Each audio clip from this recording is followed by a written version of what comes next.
सम्पूर्ण मित्रहरूलाई हार्दिक नमस्कार छ। मित्रहरू, अहिले सामाजिक सञ्जाल निकै तातिएको अवस्था छ। हुन त कहिले पो सेल आएको थियो र जहिले पनि त्यो एकदम हट नै थियो, विभिन्न कारणले विविध तपाईको छैन के अरे परिस्थितिहरूमा। मैले यो क्लिप मार्फत भन्न खोजिरहेको कुरा के छ भने, अहिले सरकारले गरिरहेका कुराहरू त्यसलाई क्लोजली वाच गर्ने हैन, हेर्ने र चेक एन्ड ब्यालेन्स गर्ने काम प्रतिपक्षको हो। प्रतिपक्ष दलको कामै त्यही हो। त्यसो भएको कारणले गर्दाखेरि सरकारले चालेका कदमहरूलाई हैन मैले हेरेर बुझेर त्यसलाई चाहिँ नि एउटा प्रश्न सहितको हैन आलोचना नि गर्न पाइन्छ, विरोध गर्न नि पाइन्छ हैन। राम्रो काम हो भने समर्थन पनि गर्ने हो। यो गर्दाखेरि अब धेरै मान्छेले चाहिँ के सोचेर छ भने, अब यो रासपाको सरकारलाई चाहिँ विरोध गर्नु हुँदैन भन्ने धेरैले सोचेर छ है। सरकारले गरेको सबै कुरा चुप्प लागेर स्वीकार्दै बस्ने भन्ने चाहिँ नि सोचेको रहेछ। त्यो हुन सक्दैन। त्यो मबाट हुन सक्दैन, श्रम संस्कृतिबाट हुन सक्दैन, माटो प्रेमीबाट हुन सक्दैन, यो देशलाई माया गर्ने स्वाधीनतावादीहरूसँग हुन सक्दैन। त्यो चाहिँ हुँदैन। हामी प्रश्न गर्छौं नै प्रश्न, र प्रतिपक्षलाई प्रश्न नगर भन्ने हैन मान्छेहरूलाई म भन्न चाहन्छु। यदि प्रतिपक्षले सरकारको गतिविधि, सरकारको कार्यको तपाईको अध्ययन गरेर हैन त्यसलाई चेक एन्ड ब्यालेन्स गर्नका लागि प्रश्न गर्दैन भने, गर्नु हुँदैन भने कसले गर्ने हो त? तपाईहरुले फेसबुकबाट गर्ने हो कि कसले प्रश्न गर्ने हो त? हुन त एउटा नागरिकले आफ्नो अधिकार प्रयोग गरेर गर्न पाउनुहुन्छ, तर संविधानले दिएको अधिकार, कानूनले दिएको अधिकार र जनमतले दिएको अधिकार, हामी त जनताबाट अनुमोदित मान्छे पनि हो। त्यसो भएको कारणले गर्दाखेरि हाम्रो जिम्मेवारी तपाईको चाहिँ प्रश्न गर्ने चाहिँ तपाईहरुको भन्दा आधिकारिक, कानूनी र न्यायसम्मत र तपाईको नियम कानून सम्मत हैन संविधानले दिएको अधिकार रहेको हुँदाखेरि यसलाई अन्यथा तपाईहरुले मान्नुपर्छ भन्ने मलाई लाग्दैन। प्रतिपक्षलाई नबोल भनेर तपाईहरुले भन्नुहुन्छ भने भोलि गएर सरकार निरङ्कुश बन्दै जान्छ। साथै सरकार तपाईको चाहिँ नि के अरे हैन विभिन्न खालका हुँदा नहुँदा निर्णयहरू गरेर असफल हुने तपाईको चाहिँ नि के अरे खतरा पनि हुन्छ। अब यहाँ तपाईहरुलाई मैले एउटा सानो उदाहरण दिउँ। अहिलेको सरकारले हतार गरेर हैन अब त्यहाँले त सबैजना विभिन्न खालका हैन सेलिब्रिटी टाइपका मान्छेहरू, त्यस्ता खालका मान्छेहरू मात्रै भेला भएको छन्। त्यसो भएको कारणले उनीहरूलाई चाहिँ एकदम धेरै देखाउनुपर्छ हैन, यो त्यो गरेर चाहिँ फिल्मी शैलीमा देखाउनुपर्छ। विभिन्न खालका फिल्ममा हामी देख्छौं त्यो एउटा तपाईको भारतीय चलचित्र नायक भन्ने है मा जे खालको देखिन्छ त्यो खालको चाहिँ गर्नुपर्छ भन्ने खालको हैन सोचिराख्नु भएको कोही कसैले छ भने त्यो तपाईको न्यायसम्मत हुँदैन, प्र्याक्टिकल हुँदैन। त्यो फिल्ममा हुन्छ, फिल्ममा चाहिँ हुन्छ त्यो हैन। 3 घण्टाको तपाईको फिल्ममा 1 घण्टा 1.5 घण्टाको फिल्ममा सबै कुरा हुन्छ, दुनिया उलटपुलट हुन्छ, सबै ट्याकटुक हुन्छ है। तर यथार्थमा समाज त्यो खालको हुँदैन, हाम्रो संरचना त्यो खालको हुँदैन, देशको संरचना त्यो खालको हुँदैन हैन। धेरै सोचेर निर्णयहरू गर्नुपर्छ र गरिसकेको निर्णयदेखि चाहिँ हामी पछि हट्नु हुँदैन। अहिलेको सरकारले हैन शिक्षा मन्त्रालय अन्तर्गत शिक्षाको नीतिमा के लिएको थियो भन्दा, पहिला ब्रिज कोष हटाउने, ब्रिज कोष गरेर चाहिँ नि यो केहरू गर्नेलाई पनि बिचौलिया भनेर चाहिँ अलिकति बदनाम गरेर चाहिँ त्यो खालको गर्ने भन्ने निर्णय गर्यो। अनि त्यो निर्णय गरेको 24 घण्टा नपुगिकन निर्णय फेरि फिर्ता लिनु पर्यो। किन भन्दाखेरि अब त्यो ब्रिज कोष गराउने के गराउनेहरूले दबाब दिएछन् है। त्यसले गर्दाखेरि कुनै निर्णय गर्नुभन्दा अगाडि सोच्नुपर्छ। मैले सल्लाह दिएको यही हो र प्रतिपक्षको कामै यही हो। प्रतिपक्षले त सरकारले चाल्ने हरेक कदमलाई निगरानी गर्नुपर्छ र सरकार गलत दिशातिर जाँदैछ भने यस्तो होइन है भन्दा कराउने हो। त्यहाँ साइजमा ल्याउने कामै त्यही हो। संविधानले दिएको कामै त्यही हो, कानूनले दिएको कामै त्यही हो हैन, जनताले दिएको जनमतै त्यही हो। त्यसको लागि प्रतिपक्ष पठाएको। आँखा चिम गरेर सरकारले जे भन्छ त्यही गर्यो भनेदेखि त हैन, राम्रोलाई पनि राम्रो भनेको छ, नराम्रोलाई पनि राम्रो भनेको छ भने त्यो त तपाईको झोले प्रवृत्ति हो। श्रम संस्कृति चाहिँ झोले प्रवृत्तिभन्दा धेरै परको पार्टी हो। हाम्रो चाहिँ तपाईँ गुण र दोषको आधारमा हामी विश्लेषण गर्छौं र गुण भइन्जेलसम्म हामी तपाईको चाहिँ के अरे प्रशंसा नि गर्छौं, सहयोग नि गर्छौं। दोष देख्ने बित्तिकै हामीले त्यहाँ त्यस्तो भयो भने प्रश्न गर्छौं, आलोचना र विरोध गर्छौं है। यो चीजहरु छ र तपाईको भइपरि आउँदाखेरि कानुनी उपचारको बाटोमा पनि हामी जान्छौं। त्यो कुरा छ। मैले यहाँहरुलाई यो कुरा राख्न चाहन्छु र सबैजनाले यो कुरा बुझ्नका लागि मेरो अनुरोध पनि छ। यो बुझ्नुपर्छ हैन। घण्टी हल्लाउने पार्टी, माटो बोक्ने पार्टी, जेसुकै पार्टी होस् न, तर साँचो कुरा गर्नु पर्यो नि त। अब साँचो कुरा गर्नलाई हामीले यहाँ पठायो होइन र भने है।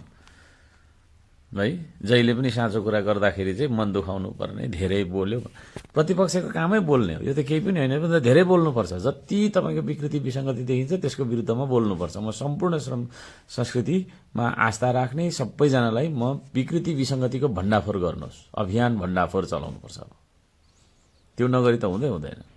जे पनि स्वीकारेर जे पनि तपाईको चुप लागेर ठुलठुलो हेरेर बसेको कारणले हैन भ्रष्टाचारहरु भए हाम्रो देशमा हैन, देशद्रोहहरु भए, राष्ट्रघाती सन्धि सम्झौताहरु पास भए, हुनेवाला अझै तपाईको चाहिँ लाइनमा आएर बसिरा होला।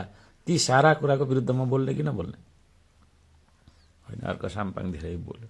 भोलिको दिनमा यो देश बेचिन खोज्छ भने हैन, कोही कसैले त्यस्तो प्रस्ताव ल्याउँछ भने त्यसको विरुद्धमा म बोल्ने कि नबोल्ने, यी कुराहरु छन्। त्यसले गर्दाखेरि हैन तपाईको चाहिँ के छ भने प्रतिपक्षको आवाजलाई दबाउनु पर्छ भन्ने खालको एउटा सामाजिक मनोविज्ञान, त्यो राजनीतिक मनोविज्ञान हैन, त्यो खालको चाहिँ एउटा साइकोलोजिकल तपाईको चाहिँ के रे वार गर्न खोजेका छन्। म सबैलाई भन्न चाहन्छु, सत्यको पक्षमा निडर भएर बोल्नुस्, स्पष्ट बोल्नुस्, प्रशस्त बोल्नुस्। म त्यो भन्न चाहन्छु। मैले यहाँ के भन्दै छु भने सरकारले कुनै पनि निर्णय गर्दा हैन त्यसको इम्प्याक्ट के हुन्छ त हैन। इम्प्याक्ट के हुन्छ, अहिले तत्कालको लागि के हुन्छ, केही समय पछिको लागि के हुन्छ र दीर्घकालमा के हुन्छ, पछि गएर के हुन्छ त्यसको इफेक्ट हैन। त्यो इफेक्ट क्याल्कुलेसन, इम्प्याक्ट क्याल्कुलेसन गर्नुपर्छ। मैले भन्नु खोजेको त्यही हो।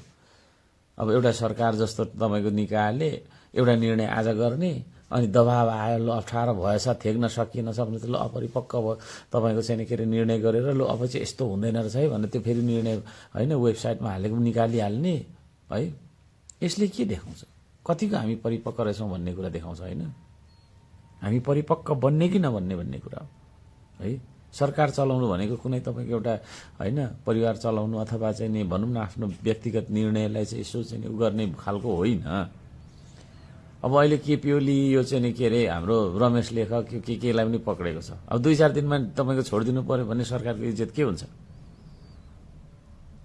त्यो पनि मैले भनिरहेछु। त्यसले गर्दाखेरि ती सारा कुरा रीति विधि सब थोक तपाईको चाहिँ नि हैन हेरेर अगाडि बढ्नु पर्यो सरकार त हैन। सरकारले एउटा आज कदम चाल्छ, भोलि तपाईको चाहिँ नि फेरि त्यो कदमदेखि पछुतो गर्दै पछाडी सर्नु पर्यो भने हैन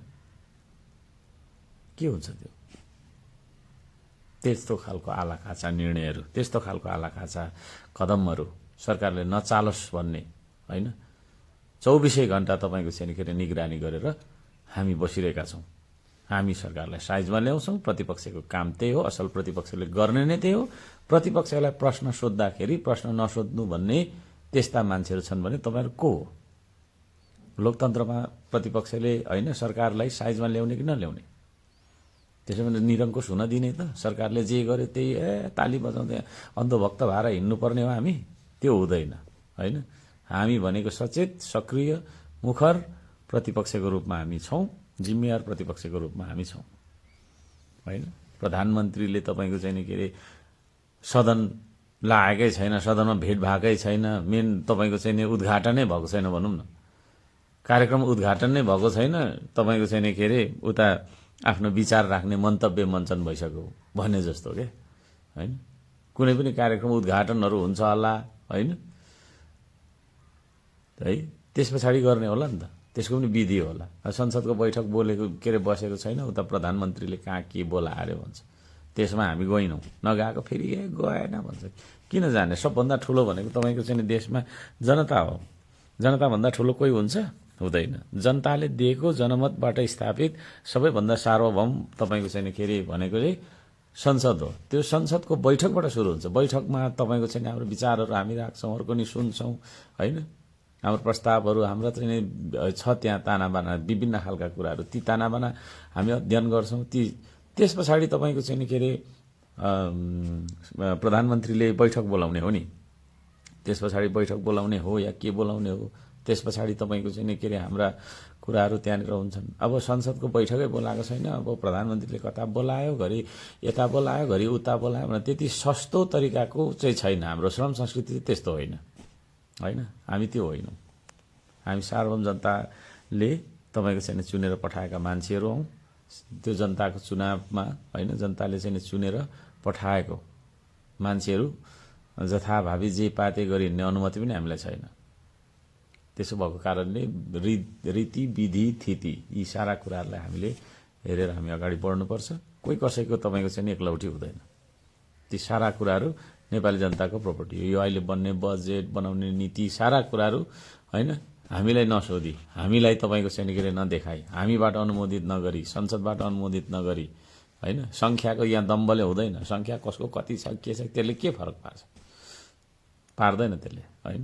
तर सबै तपाईँको चाहिँ के अरे पक्षको, सबै पार्टीको, सबै तपाईँको चाहिँ के अरे तपाईँको होइन सांसदहरूको के छ त राय भन्ने कुरा बुझ्नु जरुरी छ। हामी धेरै छौँ भन्ने हिसाबले कोही मान्छे चल्न खोज्यो भने, हिजो धेरै त अरू पनि थिए होइन, आज के भए यो कुरा चाहिँ हामीले सिक्नुपर्छ। इतिहासबाट सिक्ने हो, वर्तमानबाट पनि सिक्ने हो र भविष्यमा सुधारिएर अगाडि जाने हो। म यो भन्न चाहन्छु। र अपरिपक्व निर्णयहरू हुन्छन् यदि होइन, त्यो खालको कदमहरू चालिन्छ भने त्यसको विरोध गर्छ श्रम संस्कृतिले। र यो कुरा बुझ्नका लागि म सम्पूर्ण नेपाली समाजलाई अनुरोध गर्न चाहन्छु, सत्यवादी बनाउँ, हामी सत्य बोल्न नडराउँ। त्यो जेएनजीको आन्दोलनको पनि होइन 23 गतेको दोषीहरूलाई कारबाही हुँदाखेरि मेरो आपत्ति होइन, तर 23 भन्दा अगाडि तपाईँको चाहिँ के अरे डिस्कोर्डमा त्यो इन्भाइरोमेन्ट त्यो खालको चाहिँ बनाउने, त्यो अराजक इन्भाइरोमेन्ट बनाउने मान्छे र 24 गतेको घटना जुन आगजनी र तोडफोडको घटना व्यापक रूपमा भएको छ होइन, भौतिक सम्पत्तिहरू क्षति गरिएको छ, राष्ट्रिय तपाईँको धरोहरहरू भत्काइएका छन्, ती तपाईँको चाहिँ मान्छेहरूलाई पनि पक्राउनुपर्छ। त्यसको लागि पनि प्रतिवेदन तयार गर्नुपर्छ, उच्च स्तरीय आयोग गठन गरेर भन्ने माग राख्न चाहन्छु। यो कुरामा हामी स्पष्ट हुनुपर्छ।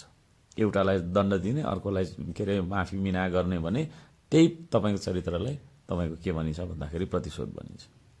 अब यही कुराहरू राख्ने क्रममा चाहिँ अब धेरै मान्छेहरू असन्तुष्ट भएर के भएर कसले के भन्यो भन्ने बारेमा म हेर्दिनँ पनि, बिस्तारै थाहा हुँदै जान्छ पछि होइन। अर्को साम्पाङले के भनेको भन्ने कुरा तत्काल बुझिँदैन, पछि गएर बुझिन्छ। अब यही क्रममा एकजना रहेछ त्यहाँनिर त्यो सुनिता खड्का भन्ने मान्छे, अब गाली त त्यस्ता कति गर्छन्, तर त्यो लेभलमा त्यहाँ झरेर जुन खालको उसले चाहिँ नि गरेको छ त्यसको विरुद्धमा मैले चाहिँ नि, त्यो रासपाको कार्यकर्ता रहेछ, त्यसको विरुद्धमा पनि मैले चाहिँ नि होइन उ गरेको छु। अब त्यसलाई चाहिँ गर्छ कि गर्दैन हो त्यहाँबाट थाहा हुन्छ सरकार कस्तो रहेछ भन्ने होइन। सरकार कस्तो रहेछ भन्ने कुरा चाहिँ त्यहाँबाट थाहा हुन्छ कि आफ्नो कार्यकर्ता आफ्नो त्यहाँ त अब थुप्रैले माफी मिना दिँदै आइरहेको छ होइन। अब त्यसलाई पनि माफी मिना दिन्छ कि भनेर मैले बारम्बार हेरिरहेको छु। र यति भन्दाखेरि फेरि धेरै बोल्यो नभन्नु होला है, धेरै बोल्यो होइन, प्रष्ट बोल्यो, प्रशस्त बोल्यो भनेर भन्नुपर्छ तपाईँहरूले। त्यो भन्न चाहन्छु। सत्यलाई पचाउन सिक्नुहोस्, सक्नुहोस्, त्यसले तपाईँको जीवनमा परिवर्तन ल्याउनेछ। धन्यवाद छ, नमस्ते। शिक्षा मन्त्रालयको कच्चा निर्णय र 24 घण्टे युटर्न।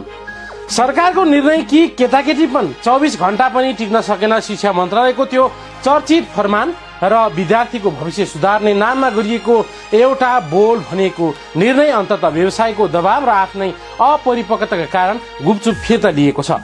शिक्षा विज्ञान तथा प्रविधि मन्त्रालयले आइतबार एउटा बम प्रहार गरे झै सूचना जारी गर्दै 2082 वैशाख 1 गतेदेखि विद्यालयदेखि विश्वविद्यालयसम्मका सबै प्रवेश परीक्षा, तयारी कक्षा र ब्रिज कोर्सहरू पूर्ण रूपमा बन्द गर्ने घोषणा गरिएको थियो।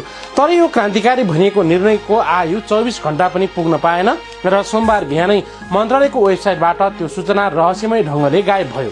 शिक्षा मन्त्री सस्मित खरेलले चैत्र 13 गते मन्त्री स्तरीय निर्णय गर्दै विद्यार्थीको मानसिक स्वास्थ्यमा असर परेको, शिक्षामा समान पहुँचमा बाधा पुगेको र अभिभावकमा अनावश्यक आर्थिक बोझ थपेको तर्क अघि सारे पनि मन्त्रालयको यो कच्चा कार्यशैलीले उल्टै सरकारको नियत र क्षमतामाथि गम्भीर प्रश्न उठाएको छ। प्रवक्ता शिवकुमार सापकोटाले केही कुरा प्रश्न पार्नुपर्ने भन्दै बचाउ गरे पनि भित्री कथा भने अर्कै छ। करोडौं लगानी गरेका शैक्षिक व्यवसायहरूले हाम्रो लगानी र हजारौंको रोजगारीको जिम्मा कसले लिने भन्दै मन्त्रालय घेरेपछि र कानूनी चुनौती दिने चेतावनी दिएपछि बालन सरकारको यो पहिलो ठूलो शैक्षिक कदम गरिसकेको छ। एउटा मन्त्रीले गरेको निर्णय 24 घण्टा पनि टिक्न नसक्नुले नयाँ आएको शक्ति पनि नीतिगत रूपमा कति कमजोर छ भन्ने कुरालाई छर्लङ्ग पारेको छ। यस निर्णयले निजी क्षेत्रका शैक्षिक व्यवसायहरूले मात्र होइन समग्र लगानीकर्ताहरूलाई नै त्रसित बनाइदिएको छ। राज्यलाई विधिपूर्वक कर तिरेर कम्पनी रजिस्टरको कार्यमा दर्ता भएर र हजारौं युवाहरूलाई रोजगारी दिएर सञ्चालनमा रहेका संस्थाहरूलाई बिना कुनै पूर्व सूचना र बिना विकल्प एकै झट्कामा बन्द गर्ने अधिकार सरकारलाई कसले दियो? व्यवसायहरूले मन्त्रालयले सिधै चुनौती दिँदै सोधेका छन्, हाम्रोमा पढेर कुन विद्यार्थीको मानसिक सन्तुलन बिग्रियो र कसका अभिभावक बर्बाद भए त्यसको त ठ्याङ्क खै। कुनै पनि लोकतान्त्रिक मुलुकमा लगानीको सुरक्षा पहिलो शर्त हुन्छ, तर बालन सरकारले देखाएको यो टु फास्ट शैलीले निजी क्षेत्रलाई हतोत्साहित मात्र गरेको छैन, बरु सरकारको नियन्त्रणमुखी चरित्रलाई पनि उदाङ्गो पारेको छ। यदि सरकारले यसरी नै हचुवाको भरमा कम्पनीहरू बन्द गर्दै जाने हो भने भोलि अरू व्यवसायको पालो आउँदैन भन्ने के ग्यारेन्टी? कम्पनी बन्द गर्दा लाग्ने शुल्क, तिर्न बाँकी कर र घरबाटको जिम्मा अब कसले लिने? यी प्रश्नको जवाब नदिई मन्त्रालयले गरेको यो निर्णय अन्ततः आफैलाई प्रत्युत्पादक साबित भएको छ। ब्रिज कोर्सलाई केवल व्यापारको रूपमा मात्र हेर्नु सरकारको ठूलो भूल हो, किनकि यसले कक्षा 10 र 11 को बीचमा गहिरो शैक्षिक खाडललाई पुर्ने काम गर्दै आएको छ। 16 वर्षदेखि यस क्षेत्रमा रहेका र करोडौं लगानी गरेका सञ्चालकहरूको तर्क निकै ओजनदार छ। विद्यालयको पाठ्यक्रम र उच्च शिक्षाको मागबीच ठूलो अन्तर छ। त्यसलाई नबदली ब्रिज कोर्स बन्द गर्नु भनेको विद्यार्थीलाई नदीमा बिना डुङ्गा छोडिनु जस्तै हो। माध्यमिक शिक्षा परीक्षा एसी पछिको खाली समयमा विद्यार्थीहरू मोबाइल र सामाजिक सञ्जालमा झुन्डिएर समय फाल्नुभन्दा केही नयाँ कुरा सिक्न चाहनु र विश्वविद्यालयको छात्रवृत्ति कोटामा नाम निकाल्न तयारी गर्नु कसरी गलत भयो? दुर्गम र सरकारी विद्यालयका विद्यार्थीहरू जोसँग पहुँच कम छ उनीहरूका लागि यस्ता तयारी कक्षाहरूले नै प्रतिस्पर्धाको मैदानमा उत्रिने क्षमता प्रदान गर्दै आएका छन्। सरकारले ब्रिज कोर्स हटाउनु भन्दा पहिले विद्यालयको पढाइ नै यस्तो गुणस्तरीय बनाउनु पर्थ्यो जहाँ विद्यार्थीलाई अतिरिक्त कक्षाको आवश्यकता नै नपरोस्। तर आफ्नो कमजोरी सुधार्नको सट्टा अरूलाई तालचा लगाउनु खोज्नु सरकारको लाचारी मात्र हो। मन्त्रालयले सूचना त हटायो, तर यसले शैक्षिक जगतमा ठूलो अन्यल र त्रासको वातावरण सिर्जना गरेको छ। त्यसको क्षतिपूर्ति कसले गर्ने? अहिले यो क्षेत्र पर्ख र हेरको स्थितिमा छ, जहाँ 80 लाख भन्दा बढी लगानी गरेका सञ्चालकहरू र त्यहाँ आश्रित हजारौं शिक्षकहरूको भविष्य अन्यलमा परेको छ। सरकारले जिल्ला प्रशासन कार्यालयहरूलाई अनुगमन गरी कारबाही गरेर निर्देशन दिनुले लोकतान्त्रिक मूल्य र विधिको शासनको खिल्ली उडाएको छ। कुनै पनि व्यवसायले नियमन गर्नु सरकारको काम हो, विकृति भए नियन्त्रण गर्नुपर्छ, तर सिधै निषेध गर्नु भनेको स्वेच्छाचारिताको नमुना हो। बिहान सूचना निकाल्ने र बेलुका दबाव आउन साथ हटाउने यो प्रविधिले सुशासनको नारालाई गिजाइरहेको छ। के सरकार साँच्चै शिक्षा सुधार गर्न चाहन्छ कि केवल सस्तो लोकप्रियताको लागि यस्ता स्टन्टहरू गरिरहेको छ? यो अन्यलले अभिभावकको मनमा जुन शंका पैदा भएको छ त्यसले आगामी शैक्षिक सत्रमा विद्यार्थीको भर्ना प्रक्रियामा समेत नकारात्मक असर पार्न सक्ने निश्चित छ। यो घटनाले बालन सरकारको लागि एउटा ठूलो पाठ सिकाएको छ। राज्य सञ्चालन आवेगले होइन, विवेक र पर्याप्त गृह कार्यले चल्नुपर्छ। सूचना वेबसाइटबाट हट्नुले एउटा कुरा प्रश्न पारेको छ कि बिना तयारी गरिने हरेक स्टन्ट अन्ततः आत्मघाती साबित हुन्छन्। यदि सरकारले साँच्चै शिक्षा क्षेत्रमा आमूल परिवर्तन ल्याउन चाहेको हो भने निजी क्षेत्रलाई शत्रुको रूपमा हेर्नुभन्दा पनि उनीहरूसँग सहकार्य र नियमनको बाटो रोज्नुपर्छ।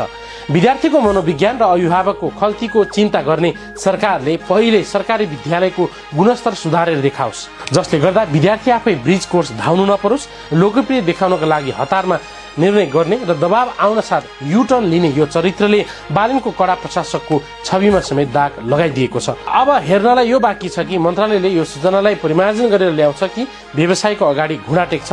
तर जे भए पनि यो 24 घण्टे नाटकले नेपालको शिक्षा नीति कति कमजोर धरातलमा उभिएको छ भन्ने नमिठो सत्य भने सबैको सामी छर्लङ्ग पारिदिएको छ।